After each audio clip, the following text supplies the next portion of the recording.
오셨는데 이분 얘기로 한번 넘어가 보죠. 안철수 국민의당 대표 얘기입니다.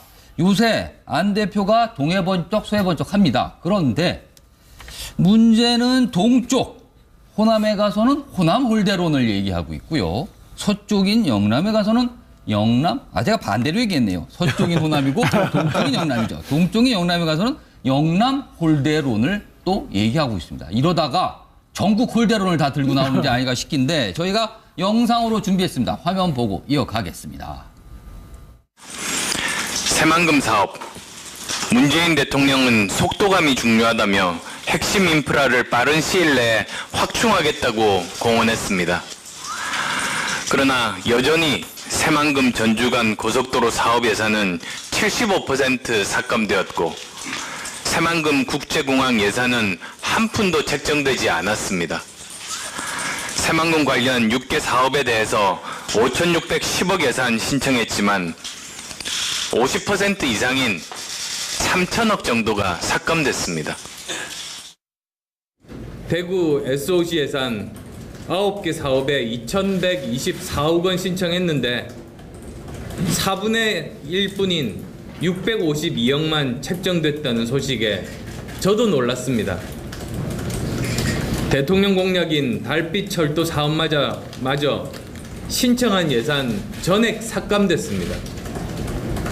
성장 엔진 만들지 못하니 시민들은 자영업에 좁은 길로 집중될 수밖에 없고 그 사이에 대구 청년 실업률은 전국 최악입니다. 이대로 안 됩니다. 바꿔야 합니다. 자, 소정욱 변호사.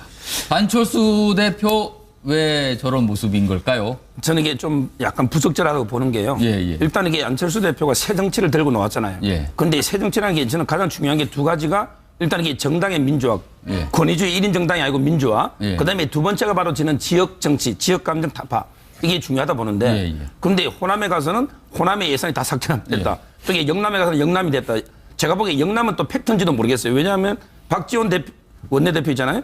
그분이 이게 영남은 신청도 안 한 SOC 예산이 또 3,053억이 배정됐다. 이런 이게 주장도 있어요.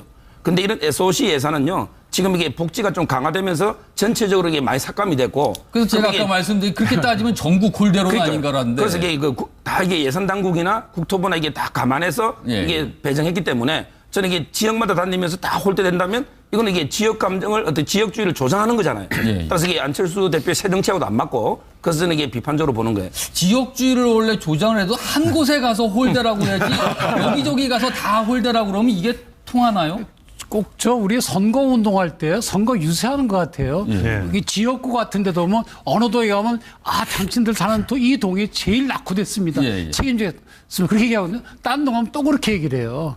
그러니까 다들 결국 이제 그 정치 얘기하고 싶은 건 내가 당신들 위해서 다릴 수 있는 사람이가 날 지지해달라 이런 이야기거든요. 근데 지금 말씀대로 박지원 대표는 또 호남은 이렇게 홀대를 하고 있고 오히려 영남은 예산 폭탄을 지금 날리고 있다. 이런 식으로 되니까 당내에서 엇박자가 나니까 이게 사실은 정책에 관한 이야기가 아니고 그야말로 이 정치적인 수사에 불과하다 이렇게밖에 해석이 안 되는 거죠.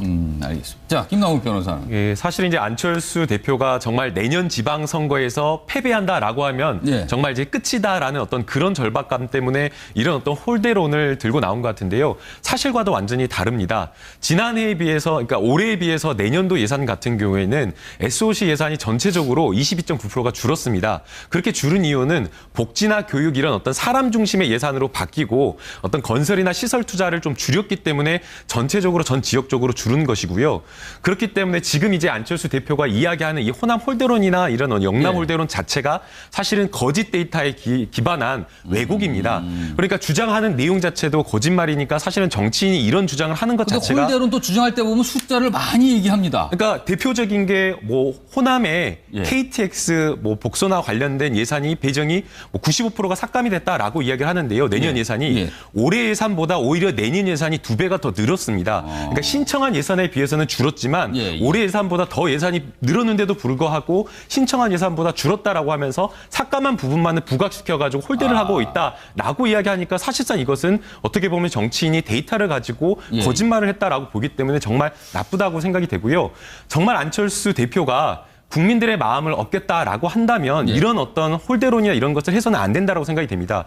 지금 안보라는 위기 뭐 국민들 정말 불안해하고 있고요. 그다음에 국회 정기국회 앞두고 민생 개혁 법안이 정말 산적해 있다라고 이야기를 하고 있기 때문에 정말 이런 어떤 뭐 표를 얻기 위한 지역 홀대론, 지역주의를 부추기는 발언을 할 것이 아니라 국회로 와서 정책적인 발언, 정말 안철수 대표가 새 정치를 하겠다라고 이야기를 하고 있지 않습니까? 그렇다고 한다면 대안이 되는 정당, 문제를 해결하는 정당으로서의 그런 역할을 하는 게 저는 필요하다고 보입니다. 저도 이제 동감하는데요. 대안이 되려면은 정책이 있어야 되고 사람이 있어야 돼요.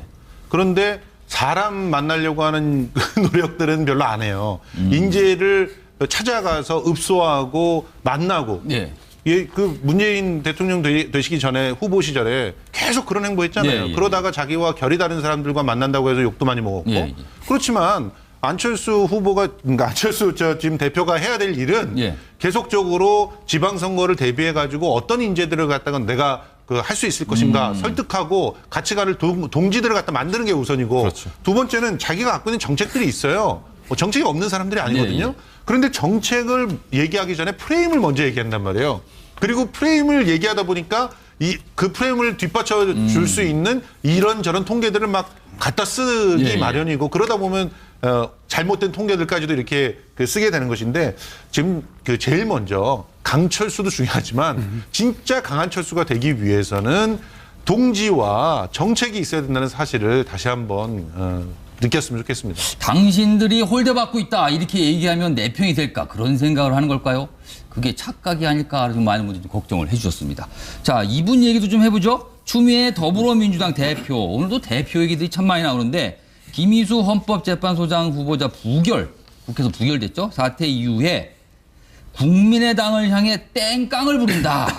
당신들은 적폐연대다. 이런 말을 하는 바람에 아주 국회가 한바탕 시끄러웠는데 자, 정태현 변호사. 왜 이러실까요? 글쎄요, 저도 참 왜 그런지 이해가 안 되는 게 이분이 판사 출신의 법조인이시거든요. 국회의원 되시기 전에. 근데 지금 말씀하신 거 보면은 법하고는 전혀 관계없이 말씀하시거든요. 뭐 땡깡을 부린다든지 뭐 또 자신을 비판한 언론에 대해서 적폐다 이렇게 말씀하시고 그래서 굉장히 강한 그런 그 정치인의 모습을 보여주는 것이 아니라 독한 정치인 나와 생각이 다르면 무조건 악이다 선악 개념으로 나누는 것처럼 그렇게 보이거든요. 근데 문제는 지금 민주당이 지금 그 국정과제를 해결해 나가려고 한다면 지금 적어도 법 개정이 필요한 게 465건이라고 한답니다. 근데 국민의당이 협조 안 해서 못 하잖아요. 그렇다고 한다면 국민의당이 밉다 하더라도 달래고 같이 해 나가야 되거든요. 실질적으로 이게 문재인 대통령을 도와주는 게 아니거든요. 아니, 도와주는 게 아니죠. 그야말로 문 대통령은 엑스맨이죠. 그러니까 일본에서 엑스맨 아니냐 혹시라도 뭐 이렇게 얘기까지 나와요. 아니 법안이야 대통령께서 무슨 방법이 있습니까? 국회에서 해줘야죠. 근데 당의 대표란 분이 이렇게 막 독한 말씀을 하시면 그 다른 당에서 그 협치가 되겠어요. 우원식 원내대표가 아무리 협상합시다. 당신네 당대표는 우리 보고 땡깡 부린다 그러는데 그 말 듣고 하겠냐. 그러면 이게 안 되잖아요. 땡깡을 더 부리고 싶겠네요. 그 땡깡도 아니고 어차피 정치라는 게 협상하는 겁니까? 협상하는 거 아닙니까? 서로 다른 의견과 갈등을 조정하는 게 국회인데 자기 뜻대로 안 됐다고 상대방을 무조건 비난하고 그럴 수는 없는 거죠. 그러니까 이번에도 가서 국민의당 당신들이 요구하는 게 뭐냐. 우리가 받을 수 있는 건 받으려 정치에 반영해 주겠다. 이렇게 해 나가야지 무조건 막 욕해갖고 이러니까 국민의당에선 당연히 반발하거든요. 영상으로 보겠습니다.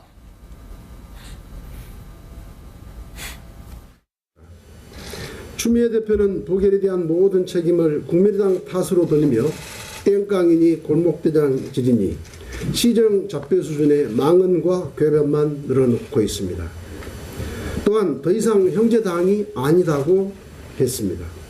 누구 마음대로 형제입니까? 100번 양보해 그렇다고 하더라도 언제 형제대우 한번 해준 적 있습니까? 오만해도 이런 오만이 없습니다. 자, 서정욱 변호사 한마디씩만 해주시죠. 저는 이게 그 여당 대표라는 자리가요. 바로 이게 그 청와대나 이런 데 대통령한테 직언을 하고 쓴소리하고 이 역할이지 야당을 향해 쓴소리하는 자리가 아닙니다. 근데 추 대표가 대통령의 인사 문제든 안보든 뭐 한 번에 쓴소리한 걸 제가 본 적이 없어요. 근데 야당에 대해서만 머리 자르기, 깽판, 골목대장 이거는 이게 정말 협치에 반하는 이런 행위라 봅니다. 알겠습니다. 사실은 뭐 그런 일들을 이전에 새누리당이 많이 하셨으니까 그거를 갖다 본따서 그렇게 하면 된다라고 생각하시는 모양인데 헬무트 콜 수상 얘기를 갖다 하고 싶어요. 그 분이 굉장히 국민들로부터 욕도 많이 먹었지만 실제로 정치권 내에서 원만하고 그 실리주의적인 그런 행보를 취하면서 결과적으로 독일 통일까지 이끌어냈거든요. 그러니까 추미애 대표가 정말 역사에 남을 정치인이 될 수 있는 길은 지금 그러니까 세칭 말하는 친문들을 내 편으로 만들어서 다음번에 대권에 도전해보겠다 이런 꿈보다는 지금 현재 눈앞에 있는 원만한 협치와 또 그 법안의 그 통과를 제대로 할 수 있게끔 해서 문재인 대통령을 성공하게 만들어주는 일을 먼저 해야 그 다음에 대권도 나갈 수 있고 하는 것이죠. 그러니까 그런 부분들에 대한 좀 더 거시적인 그런 안목들이 좀 필요한 거라고 생각합니다. 김남욱 변호사.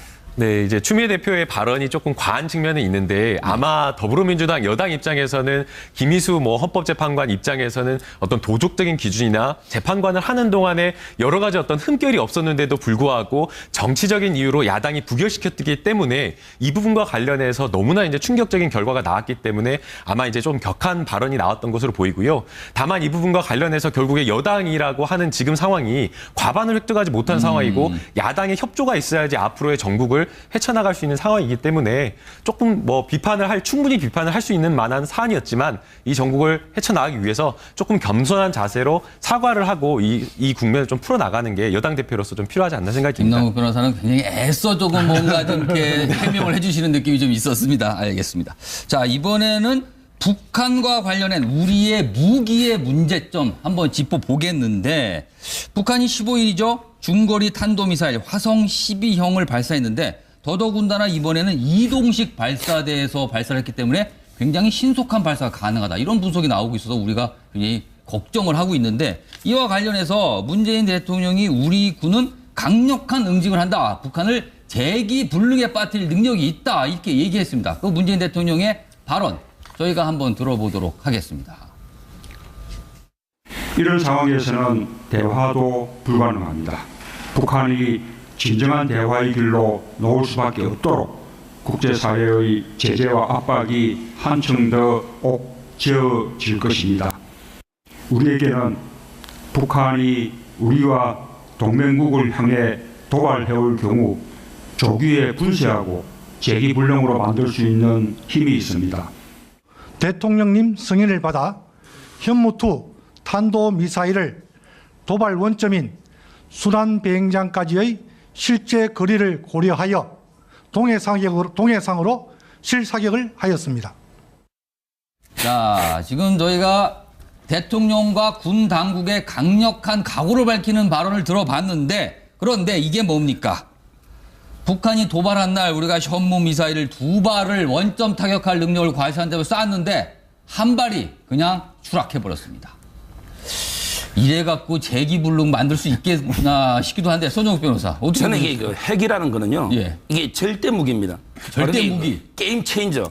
절대 무기는 뭐 절대 반지에서 나온 말이에요. 왜냐하면 이게 재래식 무기로 핵을 대응할 수가 없어요. 저는 이게 지금 문 대통령이 독자기나 전술핵 재배치도 없이 재래식 무기 현무 미사일 이 재래식 무기 가지고 이게 북한을 갖다가 재기불능으로 만들겠다. 이거는 말씀일 뿐이고요. 저는 이게 또 미국의 해구산 이야기 하잖아요. 이것도 이게 북한이 ICBM에다가 핵탄도 하면요. 미국이 본토 공격 당하는데 동맹국을 위해서 핵을 쓴지 장담 못해요. 따라서 이게 우리 핵도 안 하면서 재래식 무기로 재기불능을 만들겠다. 이거는 이게 정말 문제가 있고 아까도 말한 것처럼 저는 이게 조속히 전술핵을 재배치해야 된다. 그나마도 하나가 추락을 해버렸어요. 자, 이거 정태현 변호사 질문. 그러니까, 아니 이게 혹시 그나마 뭐 이게 재래식 무기냐 아니라 이 자체도 좀 논란이 있는데 그나마 쏜 재래식 무기도 하나는 그냥 바다에 빠져버렸습니다. 그러면 많은 분들이 지금 걱정하는 이것도 혹시 이거 방산비리 관련된 거 아니냐 좀 그러거든요. 그럴 수도 있고 그동안에 2006년에 배치가 됐는데 실제 쏜 건 6발이었는데 그동안에요. 요번에 이제 한 발이 추락을 했죠. 2발에서. 그러니까 50% 실패는 아니지만 걱정이 되는 것은. 너무 좀 변명성 아닙니까? 지금껏 누적으로 해서 6발 중에 하나만 실패. 근데 걱정이 되는 건 뭔가 하면 이번에 예전에 150km, 250km 늘려서 순환 비행장을 타격할 수 있다는 걸 보여주려고 쏜 건데 이게 말하자면 북한 미사일 발사가 있으면 우리가 미리 가서 예방한다. 이런 할 수 있다는 선제 거죠. 타격하는 거거든요. 말하자면 킬체인인데. 근데 이렇게 돼버리면 이게 불가능해지잖아요. 핵은 둘째치고 그럼 과연 우리 미국의 지원이 없을 때 우리가 북한의 이런 공격을 어떻게 막을 것인가. 과연 우리 스스로 힘이 있는가. 이런 회의가 들기 때문에 뭐 물론 국방부에서 원인을 분석한다지만 우리 스스로 힘을 빨리 키워야 돼요. 방위 비리 같은 것도 전부 다 그런 거는 반역죄 준해 처벌을 해야 되고요. 우리 힘을 키워야죠. 이거를 이 군인들, 그러니까 국방부 계신 분들 이렇게 표현을 해요. 우리의 국방 능력에 대한 신뢰도가 높다. 뭐 신뢰성이 높아졌다는데 이게 어디 신뢰성이 높아지겠습니까? 이래가지고. 그리고 김남욱 변호사님 요즘 문화 같이 드릴게요. 사실 얼마 전에 K9 자주포, 명품 자주포라고 그렇게 국방부가 자랑하던 포에서 불이 났어요. 그래서 사람이 희생이 됐는데 그게 터진 지 얼마 안 돼서 현모미사일, 이것도 명품이라고 그렇게 자랑했던 무기입니다. 그냥 바다에 빠졌습니다. 이거 진짜 방산비리 문제 걱정해야 되는 거 아닙니까? 네, 그러나 이제 사실은 이제 너무 이제 방산비리 쪽으로 보게 된다라고 한다면 군의 지금 안보 위기 상황에서 군의 사기를 또 떨어뜨릴 수 있다라고 생각이 되고요. 지금 보이지 않는 어떤 근거를 가지지 않고 단순하게 이제 미사일 실패했다라고 해서 이제 그것만으로 방산비리를 저희가 이야기하기는 좀 어렵다라는 생각이 듭니다. 사실 무기 개발에 있어서 실패는 필연적입니다. 뭐 북한도 얼마 전에 28일 날 미사일 3발을 탄도미사일 3발을 동해상으로 발사를 했을 때 그중에 2발은 뭐 실패한 것으로 지금 밝혀졌고 미국도 뭐 미사일이라든가 뭐 무기 어떤 전투기나 이런 것들을 개발을 할 때 실전 배치 이후에도 굉장히 여러 가지 결함이 발견돼 가지고 계속해서 그 결함들을 보완해서 발전시키는 그러한 노력들을 하고 있기 때문에 이 부분도 뭐 지금 2발 중 1발이라고 이야기를 하지만 앞서 이제 정태훈 변호사께서 말씀하신 대로 올해 6발을 발사했는데 6발 중에 1발이고요. 실전 배치되기 전에 지금 대략 추정키로는 한 20발 정도를 시험 발사를 했다라고 이야기를 하고 있기 때문에 20발 중에 1발 발사된 것으로 보입니다. 그렇기 때문에 이 부분과 관련해서 방산비리를 조금 먼저 지레짐작하기보다는 오히려 이 부분과 관련돼서 지금 추락한 어떤 동해상에 있는 발사체를 다시 이제 끌어다가 어떤 문제 때문에 이렇게 사고가 발생을 했는지 여부를 좀 진단을 하고 사실상 현무 A만 이렇게 있는 것이 아니라 500km, 800km 현무 B, C까지 다 있습니다. 전부 다 비슷한 어떤 그런 원리에 의해서 작동을 하고 있기 때문에 향후에 배치될 어떤 현무 C 같은 경우에는 800km의 훨씬 더 강력한 무기이기 때문에 이 부분과 관련돼서는 오히려 더 저희가 준비하는 어떤 그런 계기로 삼는 게 필요해 보인다고 김남욱 변호사 아주 중요한 얘기를 해주신 것 같아요. 김성훈 평론가는 어떻게 보세요?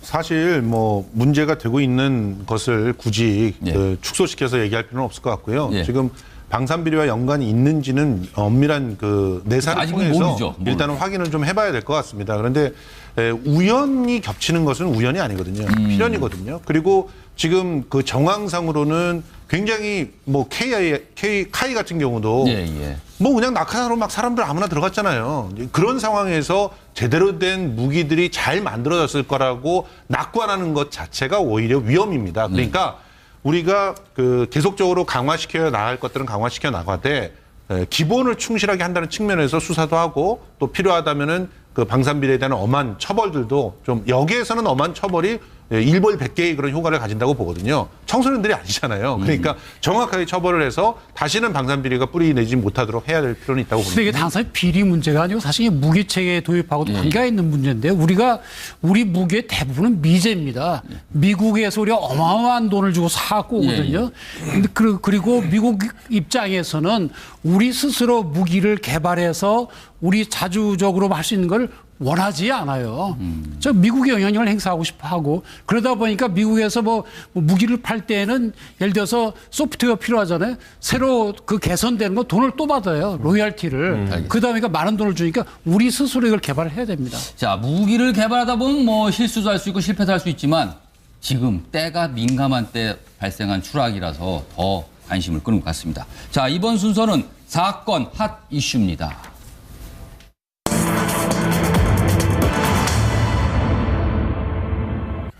자, 오늘도 한 주 동안 이슈가 됐던 사건들을 좀 간단하고 스피드하게 저희가 속도감 있게 살펴보겠습니다.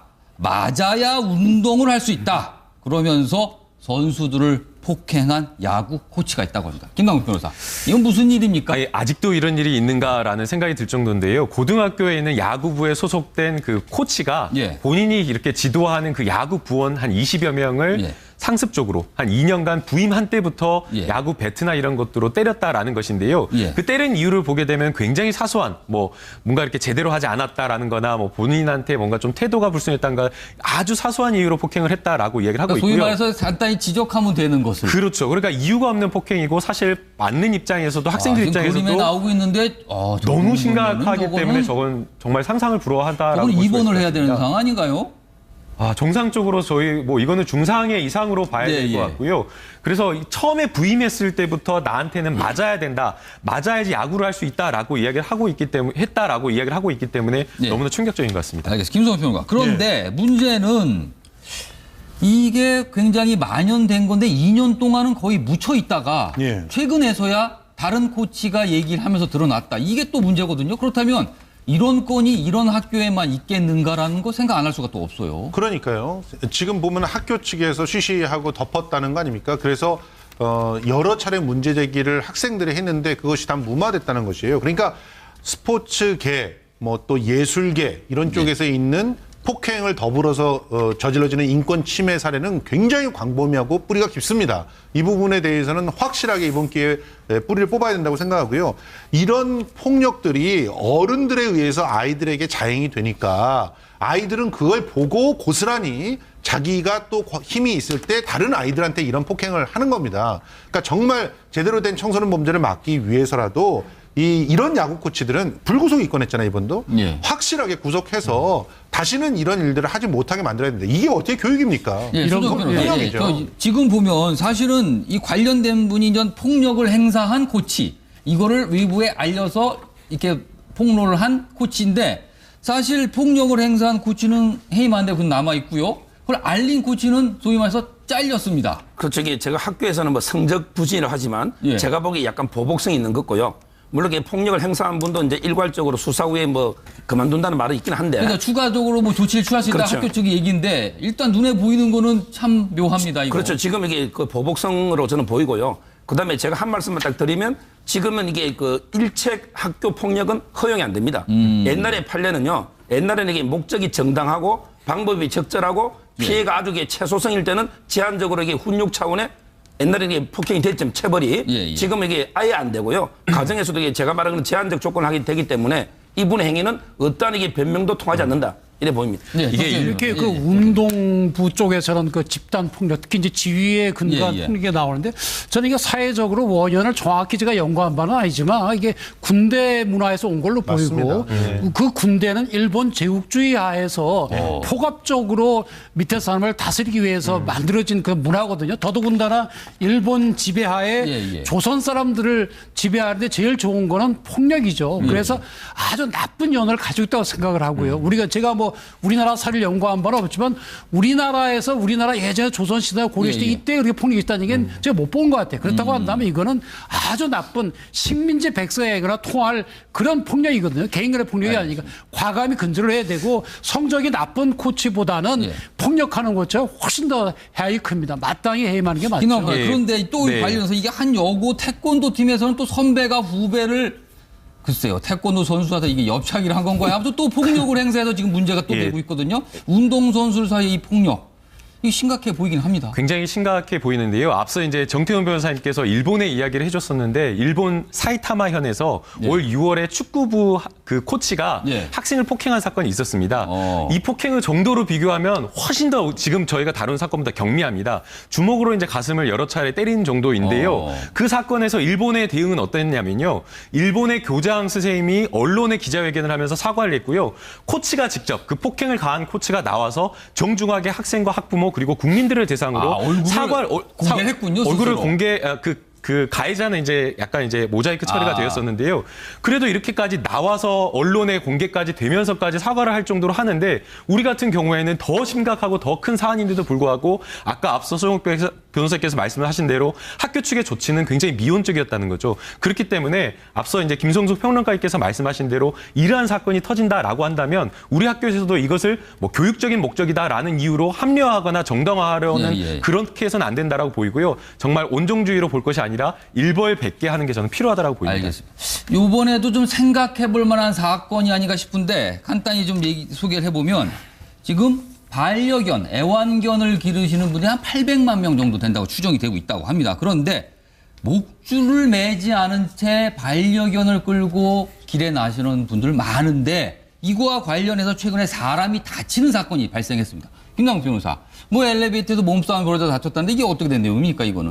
네, 이제 외국인 그 강사라고 하는데요. 외국인 강사가 목줄 없이 엘리베이터를 동거하는 여자와 함께 탔다라고 합니다. 그런데 60대 남성이 이제 목줄을 안 하고 굉장히 조금 위협이 되니까 왜 목줄을 하지 않느냐? 그러니까 반려견. 예, 반려견의 목줄을. 근데 이제 이 외국인 강사가 지금 한 번만 그런 게 아니라 굉장히 여러 차례에서 주민들의 항의가 있었다고 합니다. 그러니까 개를 데리고 뭐 산책하고 들어오는데 엘리베이터에서 목줄이 없는 상태에서 개를 그냥 엘리베이터 태운 거예요. 태운 거죠. 그러니까 사실은 그냥 이제 길을 가다가도 개가 그냥 풀어져 있으면 위협적일 텐데 엘리베이터 공간 안에 이렇게 목줄이 풀려 있으니까 더 위협을 느껴서 조금 앉던지 좀 그렇게 해달라고 조치를 해달라고 했는데 이 강사, 외국인 강사가 엘리베이터 문이 열리자 그냥 이 60대 남성을 밀어버린 겁니다. 그래가지고 그냥 밀어가지고 그냥 조금만 다쳤으면 다행이었을 텐데 안타깝게도 넘어지면서 머리를 다쳐가지고 지금 현재 깨어나지 못하고 있는 상황이라 그러고요. 아들의 그 인터뷰에 따르면 의사가 지금 현재로서는 굉장히 가망이 없다라고 하는 상황이어서 지금 굉장히 심각한 상황입니다. 아니 이 사실은 목줄을 매지 않은 상태에서 반려견을 데리고 다니는 분들에 관련돼서 최근에 산책 중인 부부가 그냥 풀려있는 사냥개한테 공격을 받기도 했고요.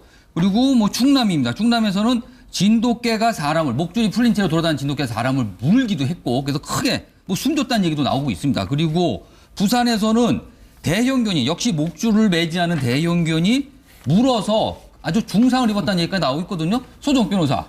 이 정도면 우리나라 법 규정이 있는 거 아닙니까? 그래서 제가 보기에 법을 자세히 찾아봤는데 저도 이게 방송에서 한번 실수를 해서 일단 이게 목줄은 반려견 다 해야 되고요. 해야 되는 거죠. 그다음에 입마개하고 목줄을 둘 다 해야 되는 게 6가지 종류가 맹견이 있어요.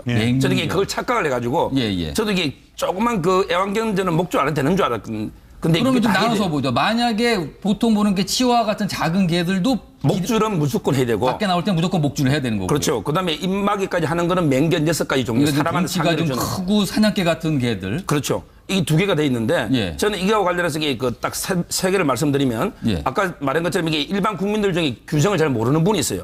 조그만 개는 이게 목줄 안 해도 된다. 이런 게 제의식이 없이 법을 모르는 분이 있고요. 두 번째는 이게 경찰이 단속을 제대로 안 하는 거죠.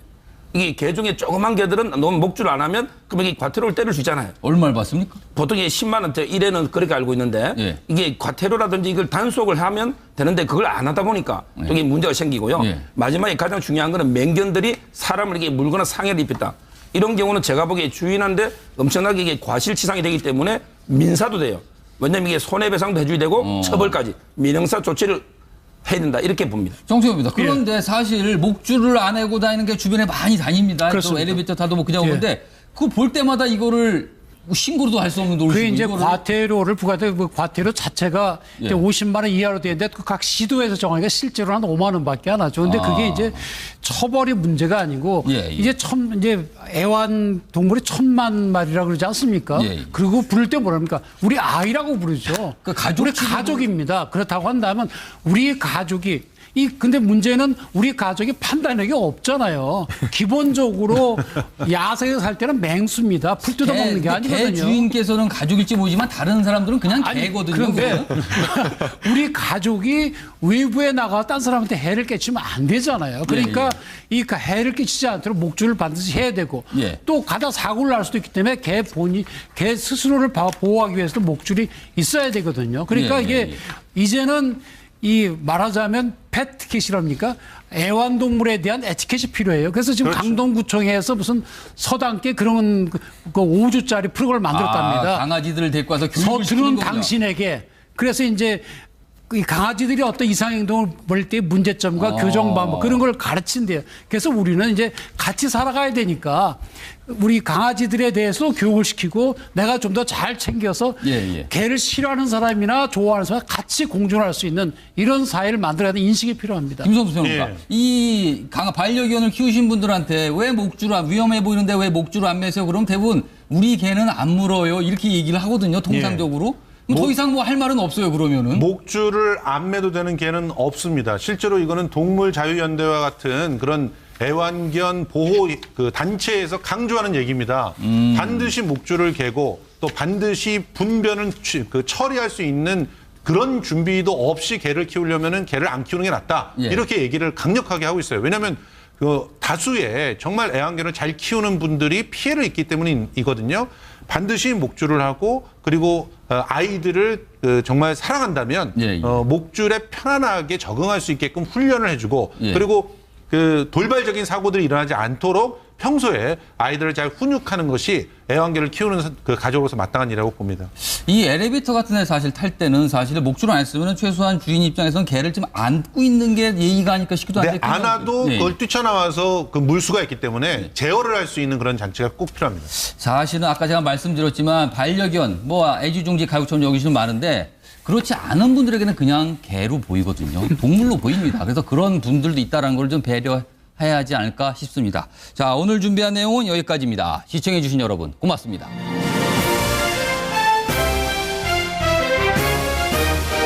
그래서 저는 이게 비판적으로 보는 거예요. 지역주의를 원래 조장을 해도 한 곳에 가서 홀대라고 해야지 여기저기 가서 다 홀대라고 그러면 이게 통하나요?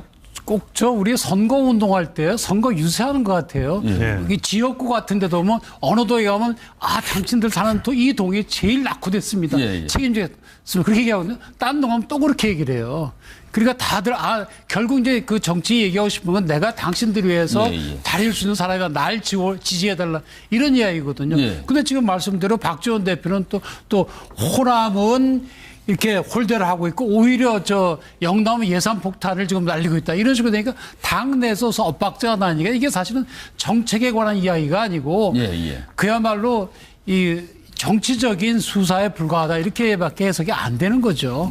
알겠습니다. 자, 김남욱 변호사는. 예, 사실 이제 안철수 대표가 정말 내년 지방선거에서 패배한다라고 하면 정말 이제 끝이다라는 어떤 그런 절박감 때문에 이런 어떤 홀대론을 들고 나온 것 같은데요. 사실과도 완전히 다릅니다. 지난해에 비해서, 그러니까 올해에 비해서 내년도 예산 같은 경우에는 SOC 예산이 전체적으로 22.9%가 줄었습니다. 그렇게 줄은 이유는 복지나 교육 이런 어떤 사람 중심의 예산으로 바뀌고 어떤 건설이나 시설 투자를 좀 줄였기 때문에 전체적으로 전 지역적으로 줄은 것이고요.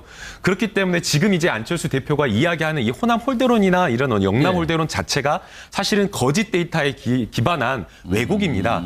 그러니까 주장하는 내용 자체도 거짓말이니까 사실은 정치인이 이런 주장을 하는 것 자체가 홀대론 또 주장할 때 보면 숫자를 많이 얘기합니다. 그러니까 대표적인 게 뭐 호남에 KTX 뭐 복선화 관련된 예산이 배정이 뭐 95%가 삭감이 됐다라고 이야기를 하는데요. 내년 예산이 올해 예산보다 오히려 내년 예산이 2배가 더 늘었습니다. 그러니까 신청한 예산에 비해서는 줄었지만 올해 예산보다 더 예산이 늘었는데도 불구하고 신청한 예산보다 줄었다라고 하면서 삭감한 부분만을 부각시켜가지고 홀대를 하고 있다라고 이야기하니까 사실상 이것은 어떻게 보면 정치인이 데이터를 가지고 거짓말을 했다라고 보기 때문에 정말 나쁘다고 생각이 되고요. 정말 안철수 대표가 국민들의 마음을 얻겠다라고 한다면 이런 어떤 홀대론이나 이런 것을 해서는 안 된다라고 생각이 됩니다. 지금 안보라는 위기 뭐 국민들 정말 불안해하고 있고요. 그다음에 정기국회 앞두고 민생 개혁 법안이 정말 산적해 있다라고 이야기를 하고 있기 때문에 정말 이런 어떤 뭐 표를 얻기 위한 지역 홀대론, 지역주의를 부추기는 발언을 할 것이 아니라 국회로 와서 정책적인 발언, 정말 안철수 대표가 새 정치를 하겠다라고 이야기를 하고 있지 않습니까? 그렇다고 한다면 대안이 되는 정당, 문제를 해결하는 정당으로서의 그런 역할을 하는 게 저는 필요하다고 보입니다. 저도 이제 동감하는데요. 대안이 되려면은 정책이 있어야 되고 사람이 있어야 돼요. 그런데 사람 만나려고 하는 노력들은 별로 안 해요. 인재를 찾아가서 읍소하고. 근데 자기 뜻대로 안 됐다고 상대방을 무조건 비난하고 그럴 수는 없는 거죠. 그러니까 이번에도 가서 국민의당 당신들이 요구하는 게 뭐냐. 우리가 받을 수 있는 건 받으려 정책에 반영해 주겠다. 이렇게 나가야지 무조건 막 욕해갖고. 이러니까 국민의당에선 당연히 반발하거든요. 영상으로 보겠습니다.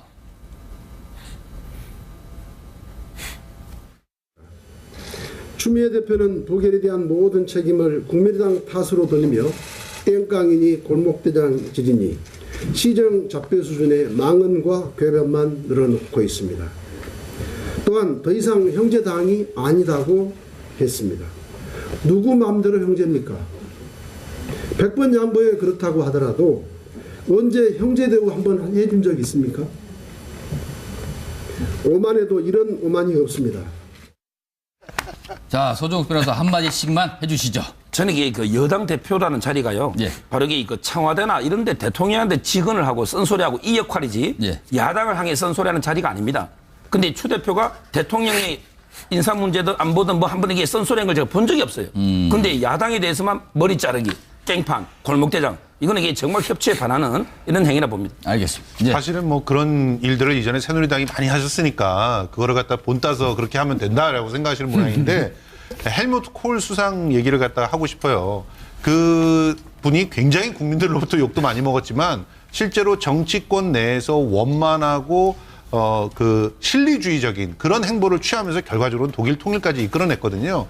그러니까 추미애 대표가 정말 역사에 남을 정치인이 될 수 있는 길은 지금 그러니까 세칭 말하는 친문들을 내 편으로 만들어서 다음번에 대권에 도전해보겠다 이런 꿈보다는 지금 현재 눈앞에 있는 원만한 협치와 또 그 법안의 그 통과를 제대로 할 수 있게끔 해서 문재인 대통령을 성공하게 만들어주는 일을 먼저 해야 그 다음에 대권도 나갈 수 있고 하는 것이죠. 그러니까 그런 부분들에 대한 좀 더 거시적인 그런 안목들이 좀 필요한 거라고 생각합니다. 김남욱 변호사.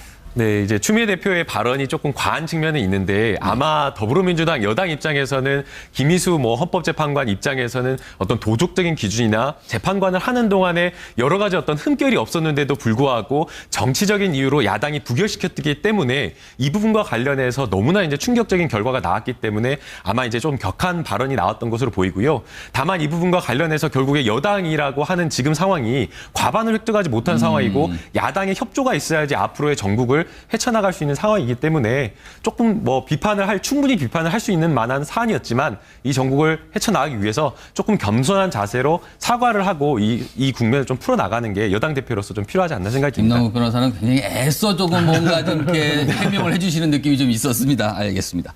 자, 이번에는 북한과 관련한 우리의 무기의 문제점 한번 짚어보겠는데 북한이 15일이죠. 중거리 탄도미사일 화성 12형을 발사했는데 더더군다나 이번에는 이동식 발사대에서 발사를 했기 때문에 굉장히 신속한 발사가 가능하다. 이런 분석이 나오고 있어서 우리가 굉장히 걱정을 하고 있는데 이와 관련해서 문재인 대통령이 우리 군은 강력한 응징을 한다. 북한을 재기불능에 빠뜨릴 능력이 있다. 이렇게 얘기했습니다. 그 문재인 대통령의 발언 저희가 한번 들어보도록 하겠습니다. 이런 상황에서는 대화도 불가능합니다. 북한이 진정한 대화의 길로 놓을 수밖에 없도록 국제사회의 제재와 압박이 한층 더 옥죄어질 것입니다. 우리에게는 북한이 우리와 동맹국을 향해 도발해올 경우 조기에 분쇄하고 재기불능으로 만들 수 있는 힘이 있습니다. 대통령님 승인을 받아 현무2 탄도미사일을 도발 원점인 순환 비행장까지의 실제 거리를 고려하여 동해상으로 실사격을 하였습니다. 자, 지금 저희가 대통령과 군 당국의 강력한 각오를 밝히는 발언을 들어봤는데 그런데 이게 뭡니까? 북한이 도발한 날 우리가 현무 미사일을 2발을 원점 타격할 능력을 과시한다고 쐈는데 한 발이 그냥 추락해버렸습니다. 이래갖고 재기불능 만들 수 있겠나 싶기도 한데 손정욱 변호사. 저는 이게 핵이라는 거는요. 이게 절대 무기입니다. 절대 무기. 게임 체인저. 절대 무기는 뭐 절대 반지에서 나온 말이에요. 왜냐하면 이게 재래식 무기로 핵을 대응할 수가 없어요. 저는 이게 지금 문 대통령이 독자핵이나 전술핵 재배치도 없이 재래식 무기 현무 미사일 이 재래식 무기 가지고 이게 북한을 갖다가 재기불능으로 만들겠다. 이거는 말씀일 뿐이고요. 저는 이게 또 미국의 해구산 이야기 하잖아요. 이것도 이게 북한이 ICBM에다가 핵탄도 하면요. 미국이 본토 공격 당하는데 동맹국을 위해서 핵을 쓴지 장담 못 해요. 따라서 이게 우리 핵도 안 하면서 재래식 무기로 재기불능을 만들겠다. 이거는 이게 정말 문제가 있고 아까도 말한 것처럼 저는 이게 조속히 전술핵을 재배치해야 된다. 그나마도 하나가 추락을 해버렸어요. 그러니까 이거 정태현 변호사 질문이. 아니 이게 혹시 그나마 뭐 이게 재래식 무기냐 아니라 이 자체도 좀 논란이 있는데 그나마 쏜 재래식 무기도 하나는 그냥 바다에 빠져버렸습니다. 그러면 많은 분들이 지금 걱정하는 이것도 혹시 이거 방산비리 관련된 거 아니냐 좀 그러거든요. 그럴 수도 있고 그동안에 2006년에 배치가 됐는데 실제 쏜 건 6발. 있었는데 이분 얘기로 한번 넘어가 보죠. 안철수 국민의당 대표 얘기입니다. 요새 안 대표가 동해번쩍 서해번쩍 합니다. 그런데 문제는 동쪽 호남에 가서는 호남 홀대론을 얘기하고 있고요. 서쪽인 영남에 가서는 영남, 제가 반대로 얘기했네요. 서쪽인 호남이고 동쪽인 영남이죠. 동쪽인 영남에 가서는 영남 홀대론을 또 얘기하고 있습니다. 이러다가 전국 홀대론을 다 들고 나오는 게 아닌가 싶긴데 저희가 영상으로 준비했습니다. 화면 보고 이어가겠습니다. 새만금 사업. 문재인 대통령은 속도감이 중요하다며 핵심 인프라를 빠른 시일 내에 확충하겠다고 공언했습니다. 그러나 여전히 새만금 전주 간 고속도로 사업 예산은 75% 삭감되었고 새만금 국제공항 예산은 한 푼도 책정되지 않았습니다. 새만금 관련 6개 사업에 대해서 5,610억 예산 신청했지만 50% 이상인 3천억 정도가 삭감됐습니다. 대구 SOC 예산 9개 사업에 2,124억 원 신청했는데 4분의 1뿐인 652억만 책정됐다는 소식에 저도 놀랐습니다. 대통령 공약인 달빛 철도 사업마저 신청한 예산 전액 삭감됐습니다. 성장 엔진 만들지 못하니 시민들은 자영업에 좁은 길로 집중될 수밖에 없고 그 사이에 대구 청년 실업률은 전국 최악입니다. 이대로 안 됩니다. 바꿔야 합니다. 자, 소정욱 변호사. 안철수 대표 왜 저런 모습인 걸까요? 저는 이게 좀 약간 부적절하다고 보는 게요. 일단 이게 안철수 대표가 새 정치를 들고 나왔잖아요. 그런데 새 정치라는 게 저는 가장 중요한 게 두 가지가 일단 이게 정당의 민주화, 권위주의 1인 정당이 아니고 민주화, 그다음에 두 번째가 바로 저는 지역 정치, 지역 감정 타파. 이게 중요하다 보는데 그런데 호남에 가서는 호남의 예산이 다 삭감됐다. 또 이게 영남에 가서는 영남이 됐다. 제가 보기에 영남은 또 팩트인지도 모르겠어요. 왜냐하면 박지원 원내대표잖아요. 그분이 하면 이게 영남은 신청도 안 한 SOC 예산이 또 3,053억이 배정됐다. 이런 이게 주장도 있어요. 근데 이런 SOC 예산은요, 지금 이게 복지가 좀 강화되면서 전체적으로 이게 많이 삭감이 됐고. 그래서 제가 아까 말씀드린 그렇게 따지면 전국 홀대론 그러니까, 아닌가라는데. 그래서 이게 다 이게 예산 당국이나 국토부나 이게 다 감안해서 이게 배정했기 때문에 저는 이게 지역마다 다니면서 다 홀대된다면 이거는 이게 지역 감정을 어떤 지역주의를 조장하는 거잖아요. 그래서 이게 안철수 대표의 새 정치하고도 안 맞고. 만나고. 그 문재인 대통령 되시기 전에 후보 시절에 계속 그런 행보했잖아요. 그러다가 자기와 결이 다른 사람들과 만난다고 해서 욕도 많이 먹었고.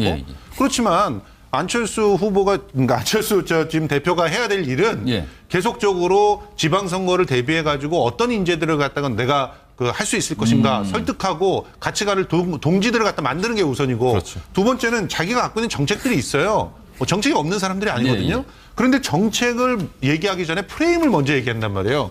그리고 프레임을 얘기하다 보니까 그 프레임을 뒷받쳐 줄 수 있는 이런저런 통계들을 막 갖다 쓰기 마련이고 그러다 보면 잘못된 통계들까지도 이렇게 쓰게 되는 것인데 지금 제일 먼저 강철수도 중요하지만 진짜 강한철수가 되기 위해서는 동지와 정책이 있어야 된다는 사실을 다시 한번 느꼈으면 좋겠습니다. 당신들이 홀대받고 있다 이렇게 얘기하면 내평이 될까 그런 생각을 하는 걸까요? 그게 착각이 아닐까 좀 많은 분들이 걱정을 해주셨습니다. 자, 이분 얘기도 좀 해보죠. 추미애 더불어민주당 대표. 오늘도 대표 얘기들이 참 많이 나오는데 김희수 헌법재판소장 후보자 국회에서 부결됐죠. 사태 이후에 국민의당을 향해 땡깡을 부린다. 당신들은 적폐연대다. 이런 말을 하는 바람에 아주 국회가 한바탕 시끄러웠는데 자, 정태현 변호사. 왜 이러실까요? 글쎄요, 저도 참 왜 그런지 이해가 안 되는 게 이분이 판사 출신의 법조인이시거든요. 국회의원 되시기 전에. 근데 지금 말씀하신 거 보면은 법하고는 전혀 관계없이 말씀하시거든요. 뭐 땡깡을 부린다든지 뭐 또 자신을 비판한 언론에도 적폐다 이렇게 말씀하시고 그래서 굉장히 강한 그런 그 정치인의 모습을 보여주는 것이 아니라 독한 정치인 나와 생각이 다르면 무조건 악이다 선악 개념으로 나누는 것처럼 그렇게 보이거든요. 근데 문제는 지금 민주당이 지금 그 국정과제를 해결해 나가려고 한다면 지금 적어도 법 개정이 필요한 게 465건이라고 한답니다. 근데 국민의당이 협조 안 해서 못 하잖아요. 그렇다고 한다면 국민의당이 밉다 하더라도 달래고 같이 해 나가야 되거든요. 실질적으로 이게 문재인 대통령을 도와주는 게 아니거든요. 아니, 도와주는 게 아니죠. 그야말로 문 대통령의 엑스맨이죠. 그러니까 이러면서 엑스맨 아니냐 혹시라도 뭐 이렇게 얘기까지 나와요. 아니 법안이야 대통령께서 무슨 방법이 있습니까? 국회에서 해줘야죠. 근데 당의 대표란 분이 이렇게 막 독한 말씀을 하시면 그 다른 당에서 그 협치가 되겠어요. 우원식 원내대표가 아무리 협상합시다. 당신네 당대표는 우리 보고 땡깡 부린다 그러는데 그 말 듣고 하겠냐. 그러면 이게 안 되잖아요. 땡깡을 더 부리고 싶겠네요. 그 땡깡도 아니고 어차피 정치라는 게 협상하는 겁니까? 협상하는 거 아닙니까? 서로 다른 의견과 갈등을 조정하는 게 국회